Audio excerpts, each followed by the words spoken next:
विधानसभेच्या निवडणुकीत आपला विजय जो आहे तो आता जवळपास निश्चित झालेला आहे। काय पहिली प्रतिक्रिया आहे नेमकं, आता काय सांगेल, काय बोलणार? मतदार भगिनी आणि बंधूंचे मी मनापासून आभार व्यक्त करतो। गेले 2.5 वर्ष महायुती सरकारने धाराशिव जिल्ह्यावरती जो न्याय केला, जो न्याय आपल्याला दिला, मोठ्या प्रमाणामध्ये आपल्याला विकास कामांना गती दिली, मंजुरी दिली, चालना दिली, पैसे दिले आणि त्यामुळे स्वाभाविकपणे आपल्या चेहरामोहरा बदलणार आहे। होत असलेल्या या कामांवरती आणि घेतलेले जे प्रचंड लोककल्याणकारी निर्णय होते त्याच्यावरती पूर्ण विश्वास ठेवून मतदार भगिनीने बांधवांनी जो पूर्ण विश्वास ठेवला आमच्यावरती त्याबद्दल मी मनापासून आभार व्यक्त करतो।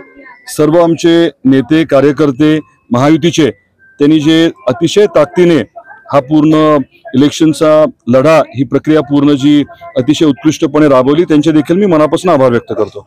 लोकसभेची 52,000 तिसराच्या लीडकडे कूच करताय, काय भावना? 52,000 आणि तो जो लोकसभेचा विषय आहे तो खरं तर वेगळे सगळे संदर्भ होते आणि दुर्दैवाने जे काही फॉल्स नॅरेटिव्ह, जे काही खोटं सांगितलं गेलं त्याच्यावरती लोकांनी विश्वास ठेवला आणि मतदार जे आहेत ते परत अशा खोट्या चुकीच्या गोष्टींवरती विश्वास ठेवत नाही। हे आजच्या निकालामधनं जाहीर होतंय, स्पष्ट होतंय आणि जे काम करणारे लोक आहेत, जे खरोखर जनतेसाठी वेळ देतात, त्यांच्या पाठीमागे जनता उभी आहे, हे परत एकदा स्पष्ट झालंय।